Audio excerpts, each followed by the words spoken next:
At the start of the season, C9 was baptized like the prodigal son, like the forthcoming of North American like LCS. They were gonna win it all. But we've seen that they can be beaten. I still think they're a better team than us right now, and we're definitely gonna be the one to upset in that match, but we can do it. Welcome back to our coverage of the North American LCS. And before we get to our fourth game of the day, Evil Geniuses versus Cloud9, I'd like to welcome CLG's new mid laner, Chowster, to the desk. How you doing, man? I am doing good. So coming in, when was the call made that you were filling in now for the mid lane? Tell me about that story. Roughly 2 days ago, I believe it was 2 days ago, they came to me and they said, hey, Dexter's visa got delayed again, like, we really need you. And normally, I guess if management told me, I would be like, no. I would probably say no. But then because Doublelift came up to me personally, he's messaging me on Skype like, we're screwed, we really need you. And I was like, all right, I guess I'll do it this week. All right, so then Crash Course reintegration with the team. How does that work in 2 days so you can actually get a victory against Curse? I guess we didn't really. I just felt like we just played. Like, it was kind of like a throwback. You know, I've been away for 2-3 months, and it was pretty natural. I guess the team was functioning. They've already played with Hotshot for a while, so they're used to this setup. So me replacing Hotshot mid wasn't a big deal. I have a question then, actually. So why is the call that everyone's filling in for the mid lane and Link's filling in jungle, and Link's your normal mid laner, both you and Hotshot have played jungle for the team before?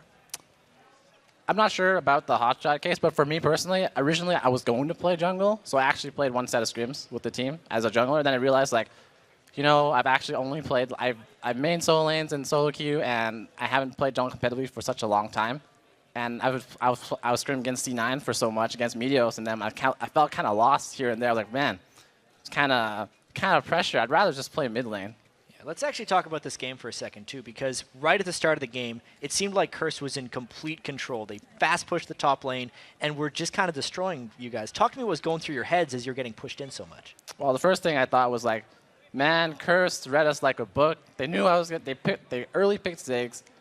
They probably knew I was going to play Yasuo into it.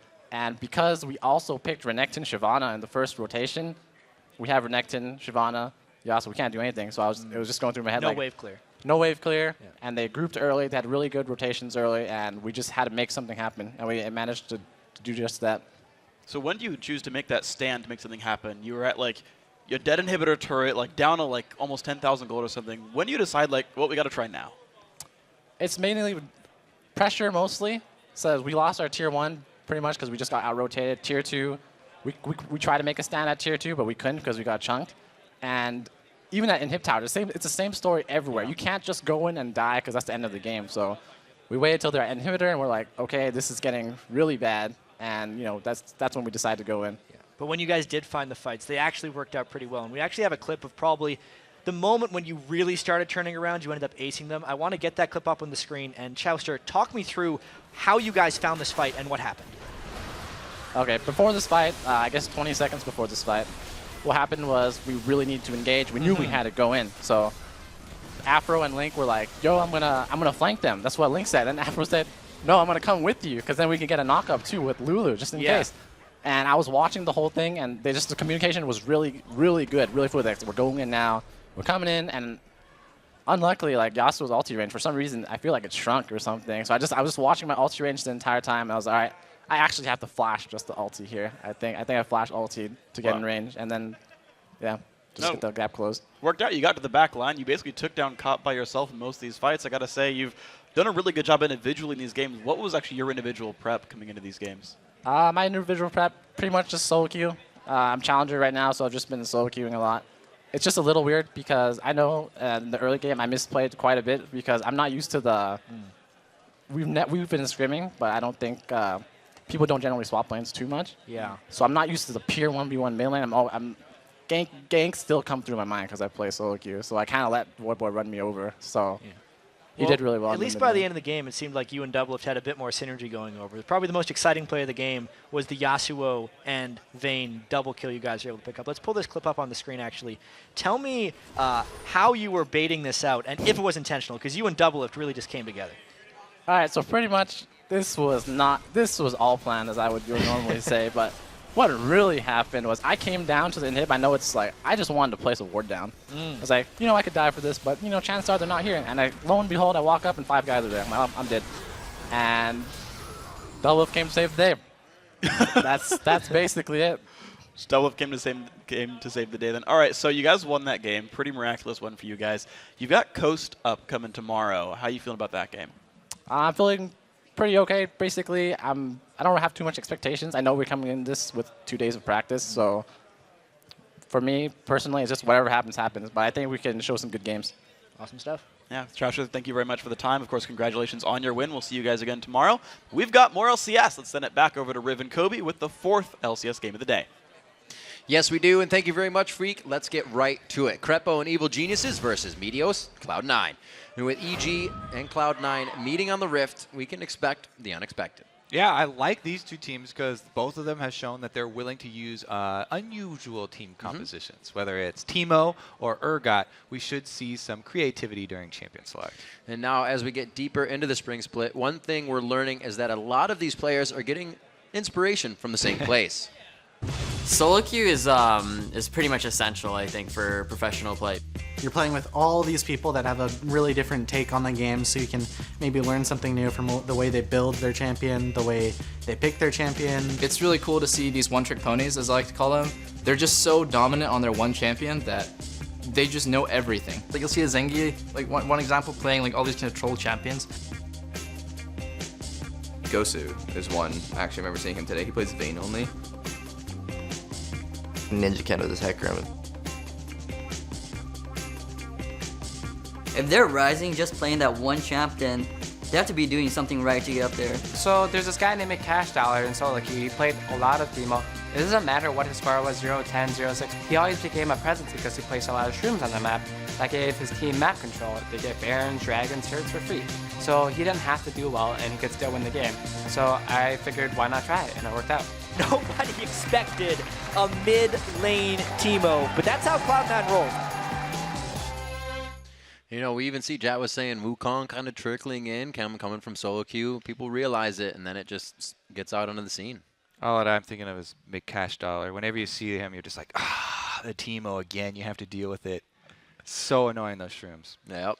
This is a big game for Cloud9. If they can pull out the win, they will end the day tied for first place and set up a huge showdown for Team Solo Mid tomorrow for a first place fight. Yeah, so Cloud9 have already picked up one win today, and it was that comeback win against Team Coast. A very aggressive early game with Team Coast putting up a lead, but Cloud9 came back thanks to what else but some huge dragon fights in the mid game. And Cloud9 really did well in those dragon fights, executing everything that they needed to. The timing was really good. Their team can composition around fights so well, even if they aren't positioned to fight around the teams. I'd say Cloud9 are very good at dealing with AoE teams, too. It seems like they're very strong against teams that run AoE team fighting teams. It's like watching Gambit fight sometimes.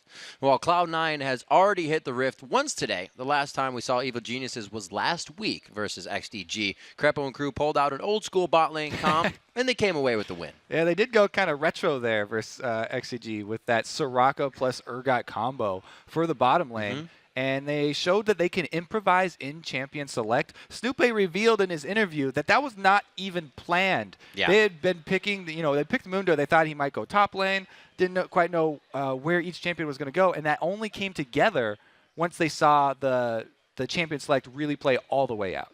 But beyond those throwback picks, Pobelter had an amazing game on Gragas, going 7-2-4, just outplaying every mid lane gank so well. He really pulled ahead for the team. Right now, we're going to check out the starting lineups. On the blue side, it is Evil Geniuses. In the top lane, it's Inox, Snoopy in the jungle, Pobelter, as we were just talking about in mid lane, Yellow Pete at AD carry, and Crepo on support. And on the red side, it's Cloud9. Up top is Balls, Meteos is in the jungle, the mid is high, the AD carry is Sneaky, and supporting is Lemon Nation. Both teams very just kind of quiet and all in their own little zone right now. Usually you see them joking around. We could hear them before. I believe Cloud9 was joking as they play little early games before they get ready, try to flash over walls and get their hands warmed up.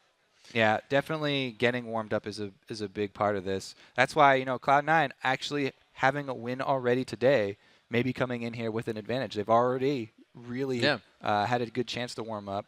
Well, they put themselves up against the wall in the first game because they thought they were playing EG. So they weren't even prepped for that one. So coming in with a handicap win there. See now how they versus deal EG with the real thing here. What's it going to put towards that? Inox there on your screen has had mixed results in his champion pool. A lot of people known Inox for being one of the players that's going to carry in the solo lanes, but he has reverted back to tankier champions when necessary. Yeah, and they've talked a lot about how on EG they like to let their solo laners play whatever they are feeling very confident on. Like, they are the ones who have been carrying them in a lot of these scrims. So if Inox wants to play heavy damage champions top lane, they're going to let him do that. Yasuo is available again, and he has done that before, so that might be a possibility this time around. He has tried Yasuo. They do have a loss on it, but EG has actually been on a bit of a stride here, finding wins here and there, so they can work on that last win. Snoopy was, as we said, on that Mundo. Really had a huge impact in the early game, helping Pobelter get going. Yeah, and he said he hasn't played Mundo since the changes. That was like, what, like 3-4 months ago or something? And he was landing these full-range cleavers that were capitalizing on the good plays that Pobelter was making. Just a couple of cleavers to make sure that he could get the kill. Really, really good job considering how long it had been since he'd played Mundo in the jungle even. It was nice to see as well for the fans, because a lot of teams were looking at EG and saying, where's the synergy? This was supposed to be another one of those teams that was going to take everybody by storm, but they're definitely coming together. Yeah, and I think pretty much every team that's got Pobelter on it has always got that element of, ooh, which one's going to show up today? They always have the ace in the hole. Is that Pobelter? Yes, it is. Yes. Either carrying the game or making the plays that don't help carry the game. Well, that's what you need, a playmaker. We saw it last game that something needed to be done, and they had a Shyvana Renekton. It makes it a little easier to make things happen, but this is the guy we'll be looking for in the game. Maybe getting Gragas. We've seen him on 6 different champions so far as he's played, so we could see a 7th here today. Another guy that has been playing the game for a very long time. Yeah. You know, playing the game since he was 14, maybe even 13. I say it every time. I never thought he was going to be old enough. It's like, is your birthday on a leap year? Because I thought you were going to be able to play this year, and you're still 15. But he's in, and he did find his way into the LCS. That is perseverance. He stuck with it all the way. And even Cloud9, they had a little bit of trouble getting into the LCS, but then they did and blew everybody away. Yeah, it just goes to show, don't give up on your dreams, Riv. Don't. You could just be like Cloud9. Reach for the clouds. Yeah, you fail to get into the LCS first time around. Just get in the second time and go crazy. Be the best team in North America last split. And it was kind of weird how they did it, because they just kept winning games. They were definitive, but they weren't doing anything amazing. So how do you beat that when somebody just comes at you with the constant strategy of, we're just winning? It's not like we're tower pushing. We're not taking a million dragons. They just did. I like how Cloud9 have recognized that about themselves. And that's true. They've been saying in interviews how last season they really got kind of into a rut where they did the same thing over and over. Right. And they've showed already coming out this season, trying out multiple things, as we already talked about. Teemo, the Urgot combo. Yeah. That was actually EG, but Cloud9 could very well do the same thing.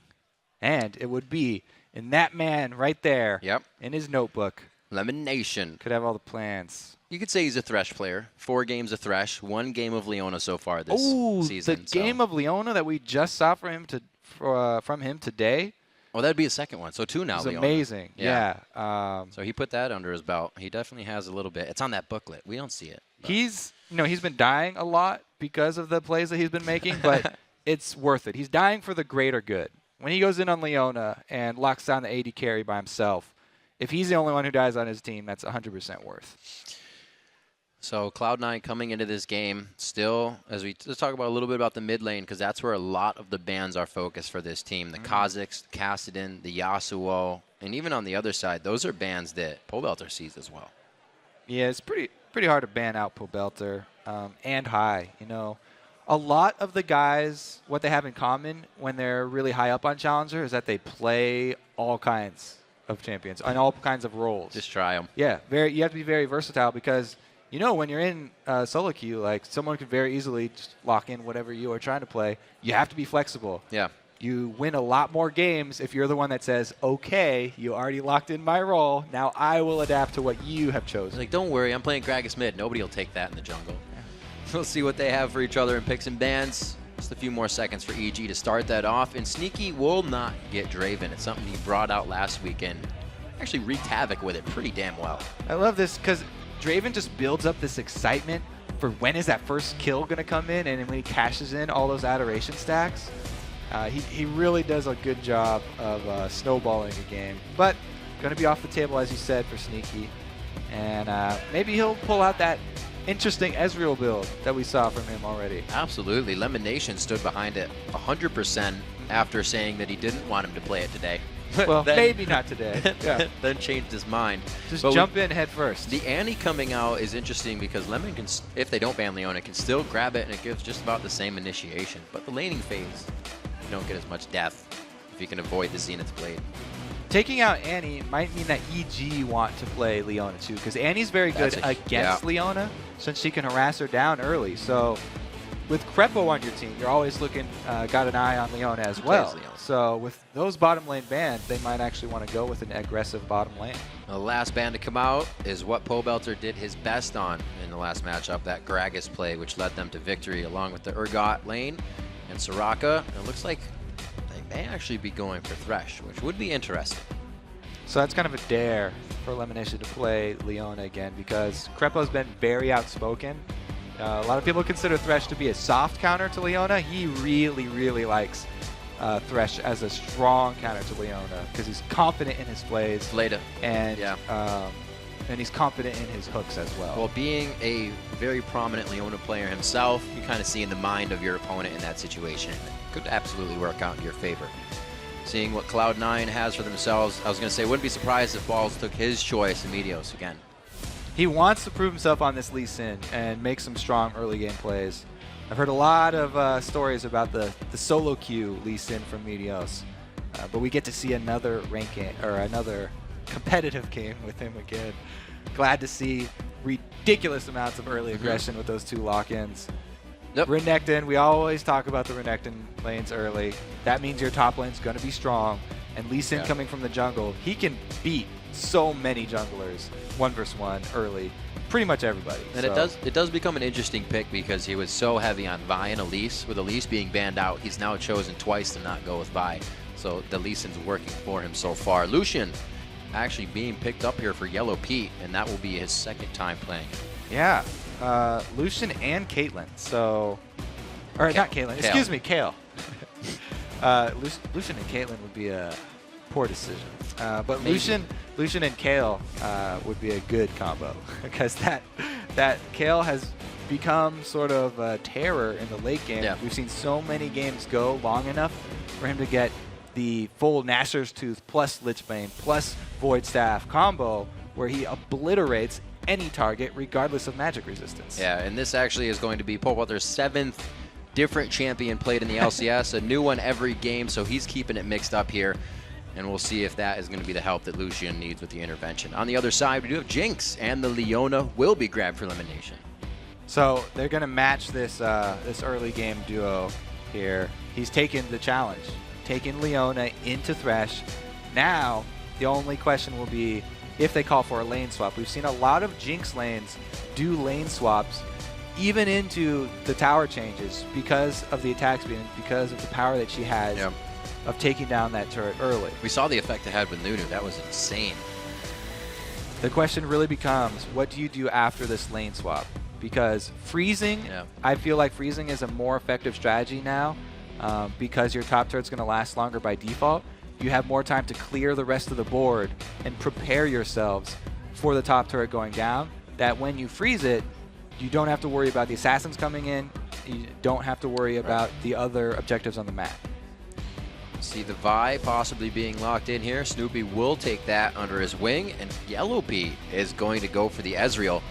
This will be, or no, wait a minute. See, it could have been a Caitlyn. Yeah, I knew the double AD was coming in. So this is going to be very interesting to come into these lanes. Are we going to see a mid lane Lucian here? All right, so both of these AD carries we've seen built with Blade of the Ruined Kings and with Trinity Forces. So even though they're both AD carries, they're both very mobile AD carries that can fend for themselves in team fights. So these two don't really fall into the trap that a lot of dual AD teams run into. But Renekton can stack armor very early. So I'm interested to see how Cloud9 deal with this. Right. Well, We just got word that there was a keyboard error that locked that in. So we're not going to see any Lucian Thresh mid or any cool lockup or any cool combination there. So we'll get them back in. So you got excited that time. Yeah, a little bit. They got me. They got me. So We'll get them locked back in. But you did see the main composition somewhat So coming in for the teams. was that the actual team that they're running with? That I'm going to five? go ahead and say the last pick was incorrect. Okay. Never mind then. We won't analyze that because that'll be futile.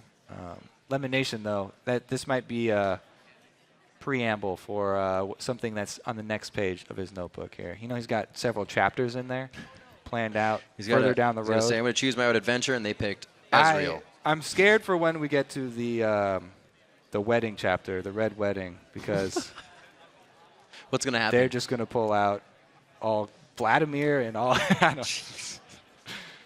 So as we get back into the champion select of this game, we saw that Balls was able to get Renekton. He already has a victory on that champion. Like you said, super safe lane there. And Inox is going to have his work cut out for him because Balls is not one to lose his lane.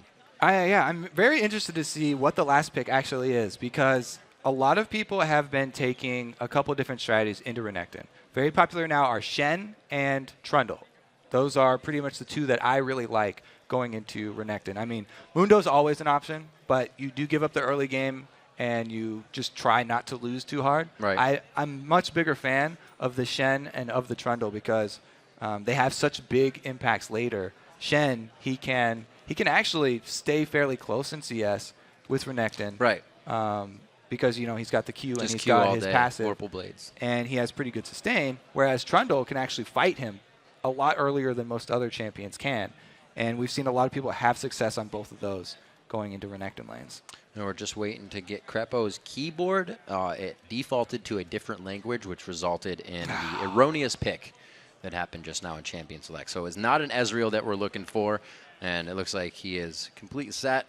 Nothing to worry about on that. Nice hairdo he's sporting now, too. Yeah, he's got the little bun in the back a little bit. That's a Belgian style for you to go along with this Belgian keyboard that's causing all these problems. No, just kidding.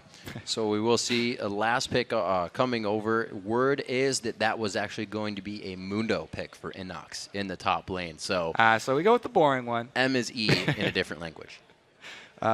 Mundo, as we said before, he's probably going to take teleport, probably going to lose out early, then become a beast late game, as we've seen. This is a story that we've heard before. Inox has taken it to the Rift twice. He has a win-loss on it, so it looks like they're trying to make this one a win, but it's going to be hard. Cloud9 is set up for these games. We heard Lemon Nation talking about it earlier. They actually expected to go into this game first and still did pretty well in their initial game, so they are a team that can adapt quickly. Yeah.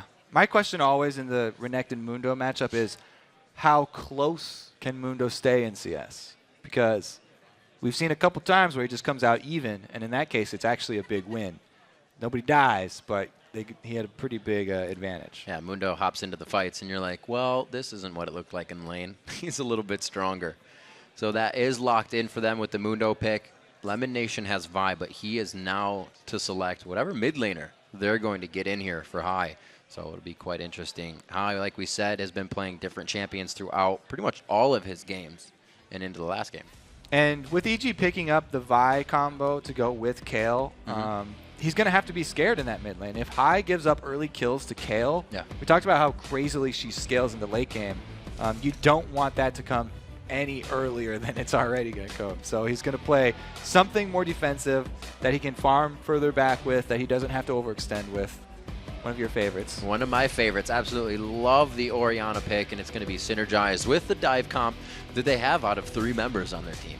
So yeah, exactly. Meteos and Balls both can get in there pretty well. Lemon Nation, if he lands the same ultis and Zenith Blades that he's been landing, he can easily get a good combo there for High. I like it. The Kayle pick was very nice on the side for Pole Belter to really stop a dive, maybe on Lucian, or like you said, give Vi that ultimate into the fight. And we also see that it can all, like we said, come back for Cloud9. They have the dive to get in there. Both teams, I expect to be in each other's face a lot this game. I also like the switch of strategy from Cloud9 since the Kayle is already picked for EG. They go more AoE. So instead of focused on one person down, spread the damage out. Kale can only ult one person. Yeah, you have constant DPS. Intervention only lasts so long while the teams load onto the Rift. Let's check out who you think will come out on top. According to LOLesports.com, 76% of you believe Cloud9 will walk away with the win. And that's actually, I'd say, a pretty good number. They had 90% earlier. What did Coast have against them? Yeah, exactly. Like single digits Yep. there. So EG got a bit more fans, I guess. Definitely rooting getting for that them. click into the plus up, thumbs up vote. We'll see what they can do as they get into the game. As we said, if you kind of walked away during Champion Select, it wasn't an Ezreal pick. It comes in as a Mundo for Inox, and we did just kind of go back into Champion Select, and an Orianna for high and mid to round out these compositions. Cloud9 is a team that doesn't so much take the early game in their favor, but they have been this week. They've been warding a lot more and controlling it. Yeah, and especially warding around the dragons and focusing on the dragon control, which is going back to their roots. So with this team, I don't expect much different. You know, they've got Renekton and they got Lee Sin. So the composition just leads to that. Should have some similar focus. Just kind of hanging out. Early game, Cloud9 versus EG on your screens. And we are on to the Rift. Game 28 here in the NA LCS Spring Split. And we are underway. All right. And we have all Doran starts. Nothing spectacular here. Everybody starting out the normal route. Rings in the middle for high and pole belter. Ignite to ignite. No barriers to be used in that lane. So those guys are going to be going for maybe some kills at each other. We've seen more roaming today than we have actually mid laners fighting, which is also unusual from the past weeks. Yeah, most of our early action is going to come from Meteos and Snoopy. Where are the junglers able to get themselves after they get their double buffs? Just got it. Wings are getting tired, maybe. Ooh, the BM.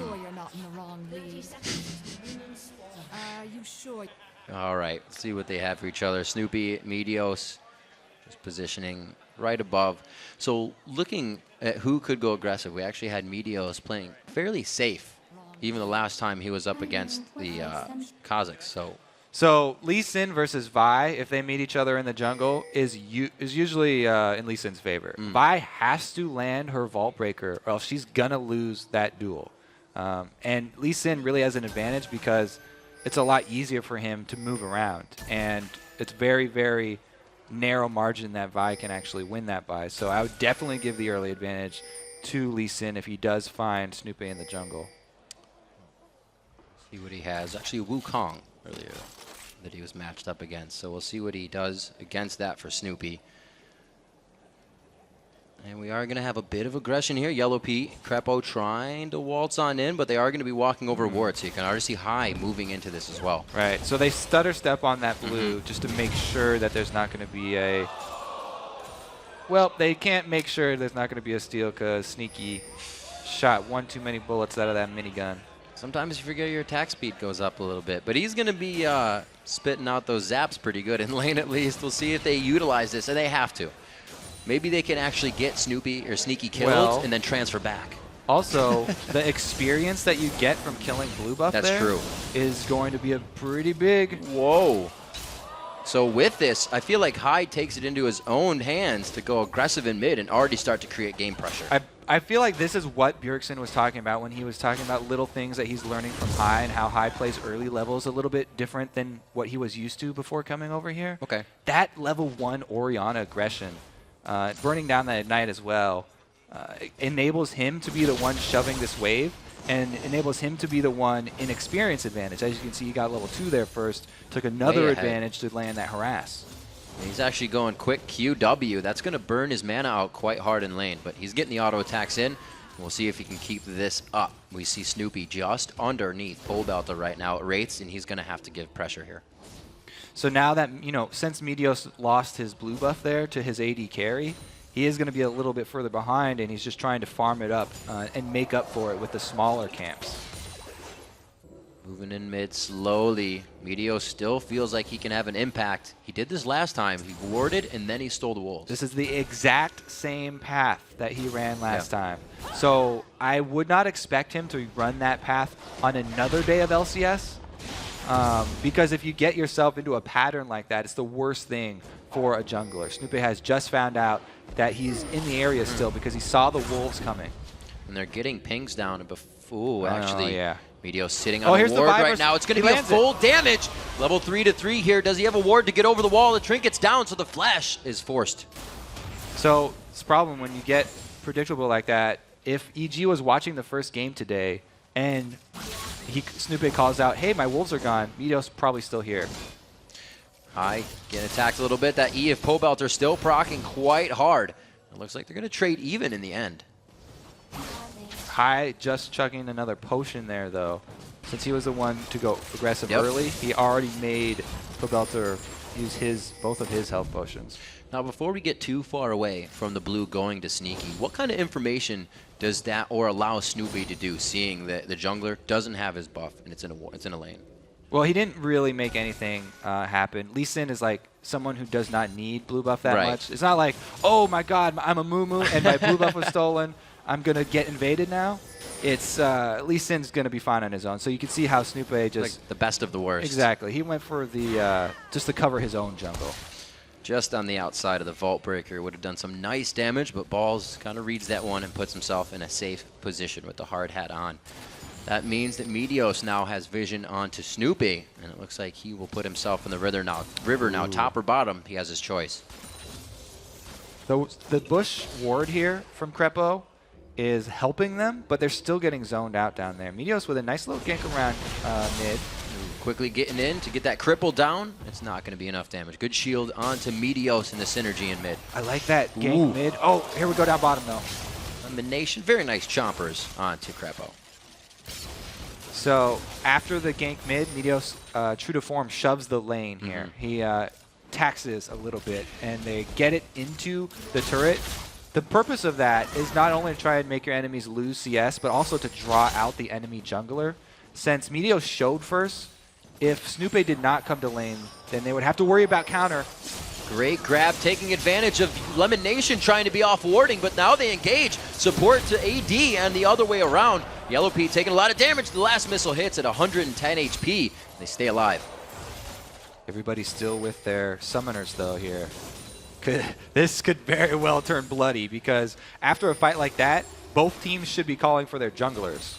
You can see just how much force Cloud9 puts into how sure they are. Kale saw Meteos coming down. What a call from him to find Snoopy. Very nice job. Meteos actually just seeing Snoopy. Gonna get the kill on this one. Will he have it? Does not. He connected the Q too early. If Meteos hadn't had to burn his flash and his escape up top, he could have flashed in front of the Vault Breaker there. Yeah. And at least made Snoopy blow his flash. But because it wasn't up, he's able to escape. And as I said, both teams should be calling their junglers down bottom like their last fight. Meteos counted on that. He did a very good job predicting the move from Snoopy.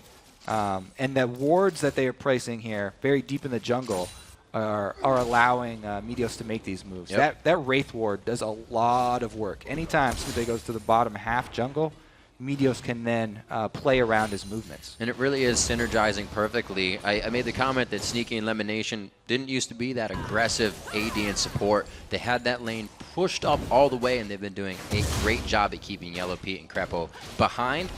And a little bit in CS, but also in levels in the lane. You see the BF sword for Sneaky now, and we'll see how they keep in that lane. Pobelter back with the blue buff. We'll see what these guys have for each other.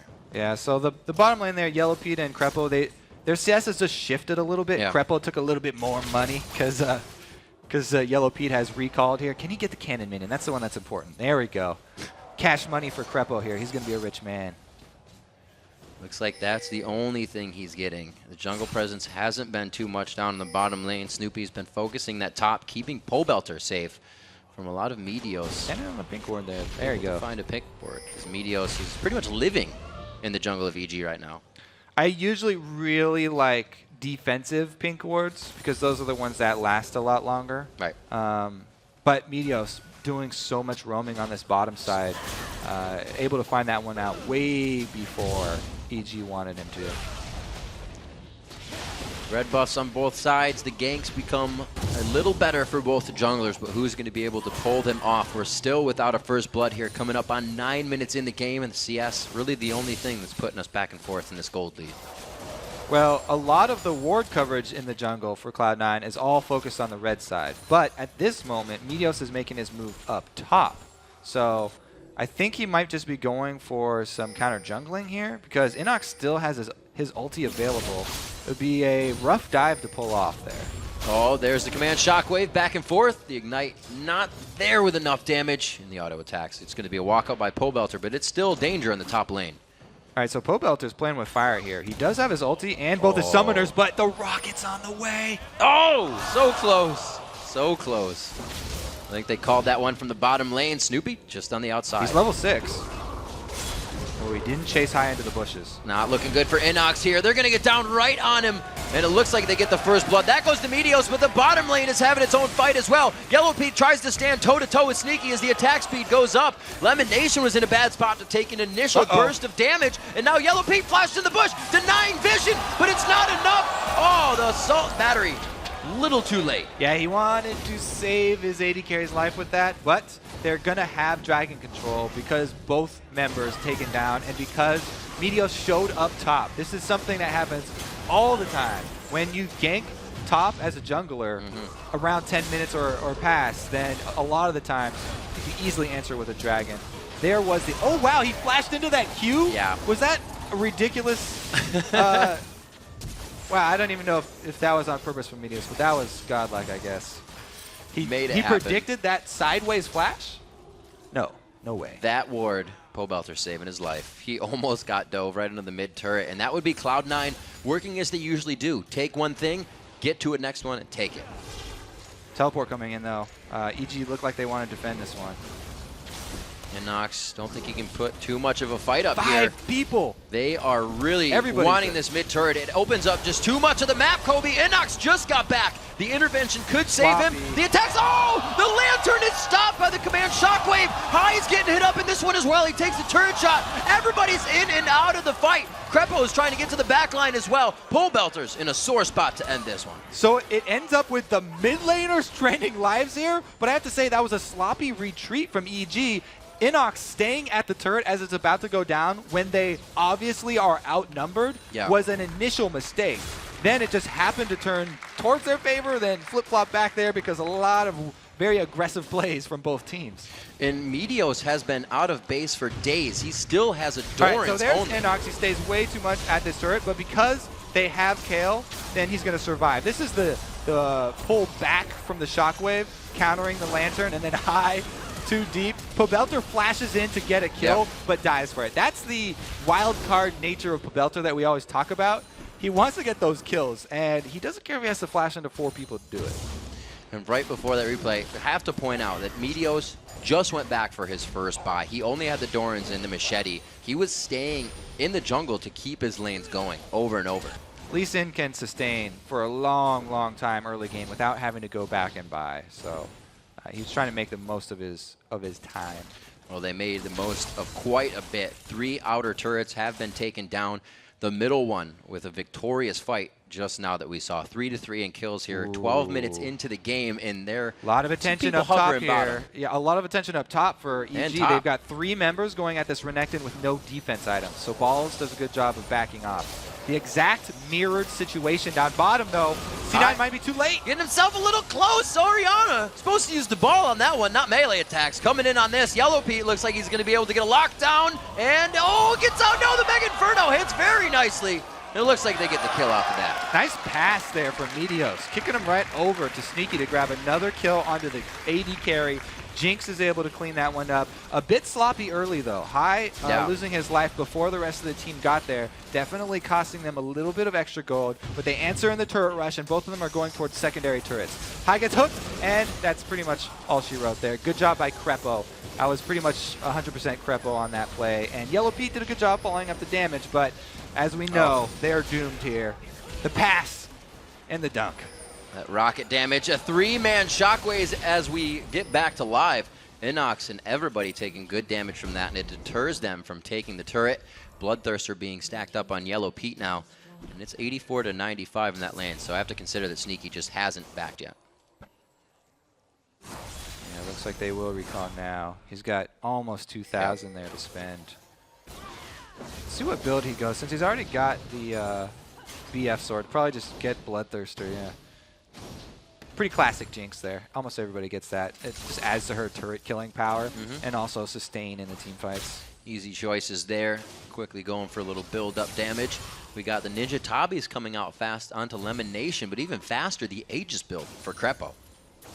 That's pretty interesting. Yeah, we don't see a lot of Aegis Rush, but it will help out with the AoE magic damage that Cloud9 went for with High switching over to Orianna mid. And a little bit more team play there for Crepo. But he does give up the ward coverage that an early Sightstone would. And we'll have to see if that comes into play during the next Dragon that's going to pop up here, because Cloud9, as we said, have been focusing on those. And you can see it in the money that they're willing to spend on all these wards and even pink wards around Dragon. EG holding off right now as Yellow Pete grabs up the red. Like you said, a little bit of control going around Dragon, setting those chess pieces in place. It's now a minute ahead of time, but they will be prepared for it with that pink ward down. And still only focusing the bottom half of the jungle with wards, not so much the top. That's just split push zone. Lemon Nation, just giving a little love tap to Snoop there. Everything's kind of stalling out. Did they mistime Dragon? I feel like they're waiting around it for a long time here. Maybe they're just trying to make him play in the bottom side. Could be true. Try to draw him into where they have the advantage. I mean, now 3 pink wards going down on that side. They know they're going to be there for a while to guard that. Right, what they're doing is seeding this top side of the map. It's allowing the Mundo, who has teleports, to push it in. There's a face-to-face engage here. It looks like Snoopy's the only one in the party. Who else got an invitation? Because nobody's there from EG. Whoa, he went a little too far right off the screen. Meteos safeguards back to a ward after getting too much. Definitely sloppy here. That was obvious miscommunication from EG. The Lantern came out even really early, as Snoopy aggressed even after the Lantern was thrown. So definitely only half the members wanted to fight there. Well, that's an ultimate down from Vi. Lemon Nation taking a bit of 2-man Shockwave. Hill going down so fast. Great job with the rocket from Sneaky, and they continue into the fight. Great positioning here from Cloud9. Running through the dissonance is going to give them a bit of speed up, but they take off, slow it down. So that sort of mistimed fight, putting EG on the back foot, is just in time for a Dragon for Cloud9. They'll gladly take this one. And the giant wave that Mundo was building up top has actually not even gotten to the turret yet, so they could actually go back and save that gold before it all is lost to the top turret. Well, they're going to need that gold as well, because without that Sightstone, everybody's forced here to keep buying consumable wards on the side of EG, and they're not getting too much jungle back for it. Interesting. So EG, they go to finish off the turret, which is good. They got their global gold, but again, that big wave is lost, and now they've put themselves in sort of a compromising position. Oh, he didn't want to find that. Nah, he's all right. Never mind, it's Meteosa who's in the compromising position. Sometimes you don't have everything warded and you walk into danger. Meteos finds that out, and I think Cloud9 will adapt a little bit more with wards, because you see the bottom half and it's pretty lit up. Wards are a limited resource, like a light bright. and they've spent pretty much everything they have around that Dragon area. 3 pink wards in the river. Those are still the same ones from what we just saw. Regular ones in that red side jungle. Oh, they heard you. It's Tuna. Sorry, Kobe. That's not funny, because we don't want to give away tricks like that. Hey guys, there's pink wards all over the river. 5-3 in the favor of Cloud9 right now with turrets. The 4,000 gold lead. Inox is trying to thwart by split pushing this, so Cloud9 can't use all that money that they have and just fight. Now the answer for Inox split push, interesting to see what they'll choose. At this moment, it's Sneaky. Like, there's not a lot of kill potential for Sneaky. I think they just want the money on him, so they're just trying to have him soak this up. But eventually, when Mundo does start to get big, they'll have to use somebody else. Oh, here's the hard initiate Snoopy again, so deep. Can anybody follow this? It's going to be the intervention going down. Oh, he gets out just past the solar flare. A beautiful command shield into the shockwave onto Meteos, and they start to retaliate. So Inox didn't have to burn his teleport here because they did not want to follow that one up. This is, again, Snoopy went so deep there, and he got kicked back, by the way, by Meteos. He was kicked out of Kale ultimate range. So Pobelter had to flash forward in order to get that intervention down, and then it cost him his life. So Cloud9, again, doing a good job of capitalizing on that sort of sloppy initiation from EG, and they're trying to get this Baron down.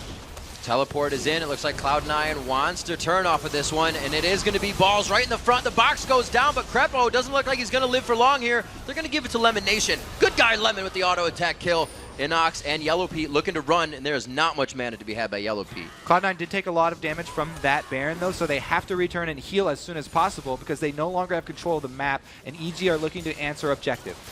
This is going to be much needed gold for EG. They are behind in structures, global gold, and kills right now at 20 minutes into the game. So opening up that mid turret really helps. Good rotation. As soon as you take mid turret, grabbing up the blue buff, that's a really big cooldown actually. Kale enjoys those just as much as High would. You saw High ran out of mana at that Baron pit and was one of the reasons why they really had to pull out after EG showed up.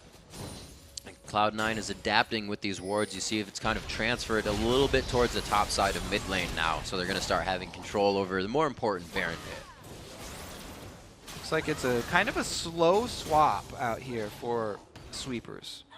Only one for Cloud9 there, Lemon doing his part. They're more concerned with buying pink wards than using a whole bunch of sweepers to clear out the wards. As I say it, he grabs 2 right there. Good shot, Lemon.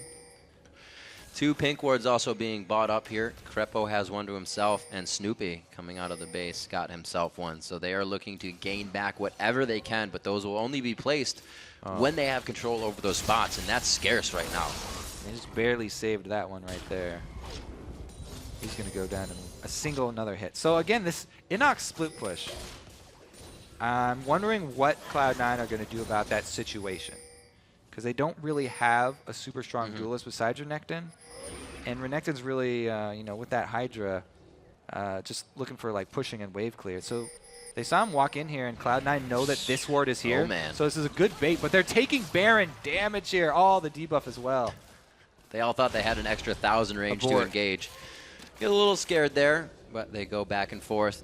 Now, knowing where the position is of both teams, they kind of walk it down parallel. Jungle side and mid side goes in onto Meteos. It looks like Lemon Nation tries to get to the back line, locking down Yellow Pete perfectly. And it looks like Crepo is going to be able to stay in the middle. Vi going down first. Snoopy won't be able to put out any more lockdown or peel. Pole Belter following after. Kale not two-shotting people in these fights. Back and forth for Meteos. A very nice dissonance could slow and continue the fight, but it does not. Belter did at least get to use his intervention on himself this time, but Cloud9 did a great job of returning their focus to him after it wore off. Sneaky was confident that he could get the reset and gain his distance away from Mundo after he kills Pobelter, so he runs right into his face there. Supe wanted to take this engage, and it was a good chunk out of Meteos. But you can see Balls doing so much work on that back line. Yeah. Balls basically had both Pobelter and Yellow Pete held up. And here, Sneaky goes into the face of 3 because he had that confidence he could get excited. These lanes have gone pretty even. We talk about Balls, we talk about Inox and what they're doing in the fights. It's only 187 to 168 there, but Balls and the team have just been getting things going. 2-0-4 in that top lane, and that's why he's usually on top for Cloud9. As always, you know, that's why a lot of people keep saying Balls is one of the most underrated players. Absolutely. In the North American LCS. But I think mostly this story of this game has been the miscommunications of EG. It doesn't seem like they are on the same page today. The initiations have been pretty sporadic. And you have to also give credit to Cloud9, though. You know, Meteos was doing a good job of kicking Snoopy even further away from the team than he already was. Good flashes on the assault and batteries, trying to get them deeper into the fight. It's kind of the problem you had when you played Maokai back in the day, and someone would flash and you're another 700-some distance farther than you wanted to be. That's what Snoopy is finding right now, and hopefully the team can get with him, and they can start to get these fights in their favor. They're only down 5,000 gold. That is not a huge amount for 23 minutes into the game, but the map control that Cloud9 has is very big. They're circling around Mundo. That's a hard guy to lock down here. All right, with the flash, he should be okay. Get the shield bash. 1, 2, 3. They're going to combo just about everything that Zap misses. Do they have enough crowd control? The Ignite's down. The rocket goes flying by for good measure, but it looks like they could trade second-tier turrets. There's no minion wave here, though, so they have to take a lot of damage on that second-tier turret. Yeah. And both teams actually recalling. Now Cloud9 can make the call to push down this inhibitor turret. This is what they've been waiting for all game. A team of 4 with Leona going back. Lemon Nation's going to be able to stop what he can, but it's already EG coming back to defend this inhibitor. Pobelter's up with the home guards on, and they aren't going to get an engage. Snoopy has his assault and battery, but since Inox went down in that 5-man engage, which I thought he was going to get out of, they can't capitalize on this, and a hard engage would definitely be against their best interest this time around. So looking at Baron now, 2 pink wards down for Cloud9. They have easily the better vision in this situation. Only 1 ward there. The EG is hatching of their own is what they have. This is all stemming from that catch on Inox too. You know, maybe if he had flashed earlier before Lemon could get in range to stun him. And wait till they see Inox in the bottom lane. Teleport is up, but they might be able to take a fight fast enough. All right. EG were able to get him off Baron, though. That's really all that they wanted in those few seconds. See what they can do. Yellow Pete doesn't even have the Triforce finish. They are missing a lot of damage in what should be an explosive team fight with a Lichbane and a Trinity Force unfinished. Ooh, yeah. A lot of extra on hit that would be. And that's a power boost that EG really need, but the sources of income are not really there for them. Right. The next Dragon probably going to go to Cloud9, so I think they need more ward coverage so they can try and pick somebody off here. Yep. And if they just play to this Mundo split push, well, we already saw it go sour because he got cut off and killed by 5 people. And again, ward coverage right there would help the situation. And as they get more wards placed on the map, that just means a jungle gym for Meteos, who actually have to call back to because his 2nd game in a row on Lee Sin, and he's playing it amazingly. He has done a phenomenal job of setting up kills, but the rest of the team here, Cloud9 all playing really well. We also have to shout out, how high has gotten the death cap for the Orianna, so it's going to have that extra impact. They do have the large source of magic damage that they need in the area of effect that's really going to decimate this EG team. They can't just rely on intervention blocking something. Sneaky sitting on 1,900 gold high. I like that going with the damage instead of the safety of the Zanyas. They're looking to just take out EG before Pobelter can get the intervention onto anybody. We'll see what they decide to build next. Looks like everybody's in a stalemate in their current builds except for that 2k gold we just said on Sneaky, and he's doing a farm in top lane right now. So what Cloud9 are doing is trying to keep EG just walking around this side of the map here. They want to keep them out in the open because this Cloud9 team really thrives on those team fights where they can make use of all this area of effect damage. And if they just keep on threatening Baron over and over, eventually they can catch EG in a poor position. Whereas they don't really want to try and play the EG game here and go for that split push answer. And this becomes even more of a dangerous fight for EG because if they lose this, they lose that inhibitor. Now here's an interesting call. Give up that outer turret and go for Baron, or recall and try and defend. Since they're already taking so much damage on that turret, they have the confidence to burn down this Baron fast enough that they can recall by the time EG get to the inhibitor turret. Wow, they're just stopping the mid lane, actually. Very indecisive move here. EG need to make a move. Oh, they want to come back for Baron, Kobe. Got to teleport now. The smite's going to be in there for both junglers. They're not going to go for Baron, but they do turn around. Lemon Nation in the front trying to take most of the culling damage. Snoopy is very low, but he gets intervention. Pobelter kick back, but he flashes into the kill onto high. Krepo's in the back line doing a great job of zoning, but Cloud9 looks to be on the hunt here for more kills. Sadum is on for Inox, trying to get his HP back. They might be able to re-engage, but Pobelter is very low. Whoa, saving grace for EG right there. Pobelter was able to get out with his life in that one. Again, having to use his intervention on Snoopy and being stuck in the middle there, just flashing out to the kill over by Krepo's box really saved him. Great communication in that fight, going 1-for-1. We'll see what happens when they come back. High really wasn't able to get a superb ultimate off that time, and it was the first time we saw EG kind of evening out a fight, at least, if they weren't able to get ahead there. I have to say, EG are actually probably happy about that one because they were really worried about the Baron, and just trading 1-for-1 turns out really well for them. Even though that was so scary. No, yeah, they're adapting to Cloud9 being on Baron has actually been quite good. 39,000, actually 40,000. That takes up another 100 gold, so a 6,000 gold lead in Leona's favor of Cloud9. far away here. They're Yeah, starting up very Dragon Lemon early. Nation, not even close for this. Leona's ultimate just did come off cooldown, though. If they can actually catch out Pobelter in a stun, that would be a huge start to a fight for Cloud9. They got to be thinking, where's Lemon Nation? And he comes in from the side again. Snoopy gets the intervention. It was very early, though, so that's going to be completely down. Pobelter is the focus. Snoopy trying to get out of the fight. He goes down next by the hands of Sneaky. The calling from over the side. It's going to do good damage. The rocket just missing on the side of Inox, and it looks like Cloud9 comes out of this one on top, but very hurt. Immediate target switch as soon as Pobelter ults Snoopy once again with the intervention. Balls goes to splash in and stun Kale. Oh, that's the time they were hoping for a big amount of AoE. Inox back to the top lane to clean this up and try and get pressure on the turret. You have a back from both High and Lemon Nation, so that'll be a clean save for him. And EG's just trying to put things in place right now for everything being behind. Cloud9 this time playing the exact same strategy that they did around Baron Pit, but this was around Dragon, so it does less damage. There was a lot less pressure on them, and they were able to get the positioning right this time that the target switch over to Kale after she uses her ultimate was very easy to pull off. Good ulti there from High as well. High himself looks to be going Glass Cannon. He's going to put in that Void Staff just after this Rabadon, so no Zanias for him.